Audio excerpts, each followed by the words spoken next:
అనుకోని విపత్తులా సంభవించిన జటిల సమస్యకు శాశ్వత పరిష్కార మార్గం చూపే విషయంలో ఏలూరు ఎమ్మెల్యే బడేటి చంటి చూపిన తెగువ ప్రశంసనీయమని రాష్ట్ర సమాచార గృహ నిర్మాణ శాఖ మంత్రి పార్థసారథి అభినందించారు.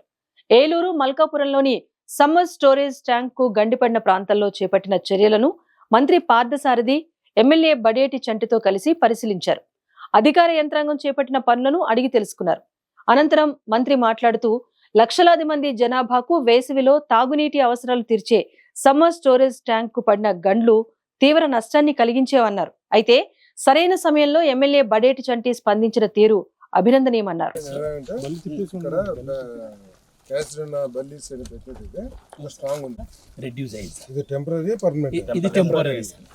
తర్వాత సిఎన్సిడిఓకి రెఫర్ చేశాం సార్. మళ్ళీ సార్ డైరెక్షన్స్తో ఎమ్మెల్యే గారు, మేయర్ గారు డైరెక్షన్స్, కమిషనర్ డైరెక్షన్స్, సిఎన్సి వాళ్ళ డైరెక్షన్స్లో వచ్చి వాళ్ళు కూడా ఇన్స్పెక్ట్ చేసుకొని పోయారు సార్. చేసుకొని పోయిన తర్వాత మళ్ళీ డిజైన్ చేసుకున్నాక as per their concrete structure మళ్ళీ ఎంబాంక్మెంట్ సార్. సేమ్ చూడలేదు సార్. బట్ టెంపోరీ అయితే మనకు 12.6 మీటర్స్ దగ్గర వాటర్ ఆగిపోయింది సార్. మనకు ఇక్కడికి డబుల్ డంపింగ్. అక్కడ మనం ఎక్కడైతే బళ్ళు ఎక్కామో అక్కడ నుంచి ఇసుక కానీ గ్రావెల్ కానీ అక్కడ నుంచి ఇక్కడ తేవాలి.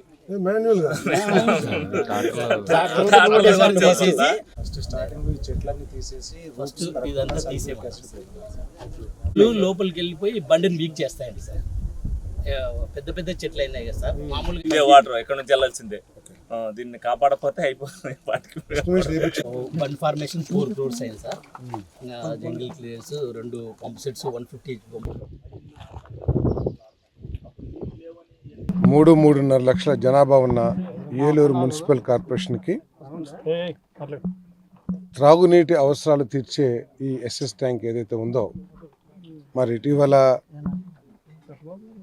ఈ బ్రీచ్ చాలా నష్టాన్ని కలిగించేది.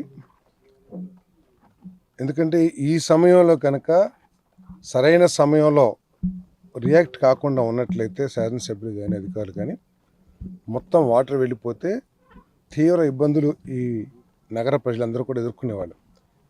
కానీ మన శాసనసభ్యులు చంటి గారు సరైన సమయంలో స్పందించి ఈఎన్సీ దగ్గర నుంచి ప్రభుత్వ మంత్రి వరకు కూడా అందరితో మాట్లాడి తీసుకున్న తగు చర్యల మూలంగా టెంపరీగా దీన్ని ఈ బ్రీచ్ ఏదైతే ఉందో దాన్ని అరెస్ట్ చేయగలిగాం. కానీ వెంటనే దీన్ని పర్మనెంట్ రెస్టరేషన్ చేయకపోతే రాబోయే రోజుల్లో వర్షాలు పడినప్పుడు ఏదైనా ఈ బండి వీక్ అయ్యి ఇక్కడ బ్రీచ్ జరిగిన చోట జరిగితే తీవ్ర ప్రమాదం ఏర్పడే అవకాశాలు ఉన్నాయి. కాబట్టి ఇక్కడ పర్మనెంట్ స్ట్రక్చర్ చేయడానికి ఫ్యూచర్లో కూడా ఈ బండికి ఎటువంటి సమస్యలు రాకోకుండా, ఇటువంటి సమస్యలు తిరిగి పునరావృతం కాకుండా ఏం చర్యలు తీసుకోవాలో కూడా అధికారులతో సమావేశం అయ్యి నేను, మంత్రి గారు, ఎంపీ గారు అందరం కూడా కలిసి ఏం చేయాలో తగు చర్యలు తీసుకుంటాం. ప్రజలకి ఎటువంటి ఇబ్బందులు కలగకోకుండా, సమస్యలు రాకోకుండా అన్ని విధాల చర్యలు తీసుకుంటామని చెప్పేసి కూడా మనవి చేస్తా ఉన్నాను.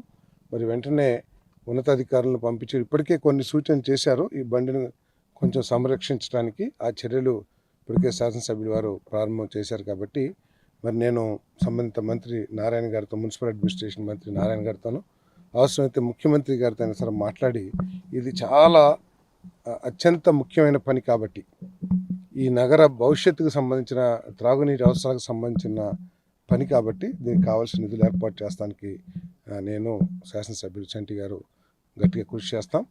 ఏదేమైనా సరే ప్రజలకి ఎటువంటి అసౌకర్యం కలగకుండా చేస్తామని చెప్పేసి మాత్రం మనం చేస్తాం.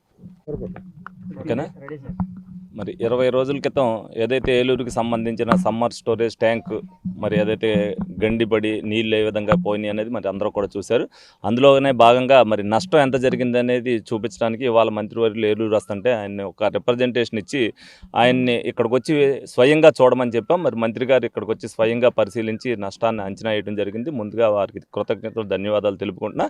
డెఫినెట్గా ఇది ఏదైతే మున్సిపల్ మినిస్టర్ గారు కానీ ఆ దగ్గరికి తీసుకెళ్ళి దీనికి అయ్యే ఖర్చుని, ఎందుకంటే ఇప్పటికే కార్పొరేషన్లో నిధులు లేమితో అనేక పనులు ఆగిపోతున్నాయి కాబట్టి దీనికి అయ్యే ఖర్చుని మరి ప్రభుత్వం ద్వారా ఇప్పించమని చెప్పి మంత్రివర్యాలకు ఇప్పించడం జరిగింది. ఆయన కూడా స్వయంగా మరి మంత్రివర్యతో మాట్లాడి మరి మాకు నిధులు ఇప్పిస్తారని ఆయన కూడా హామీ ఇవ్వడం జరిగింది. డెఫినెట్గా ఆ నిధులతో ప్రజలకు ఏ ఇబ్బంది లేకుండా చూసే బాధ్యతను తీసుకుంటామని సందర్భంగా తెలియజేయండి.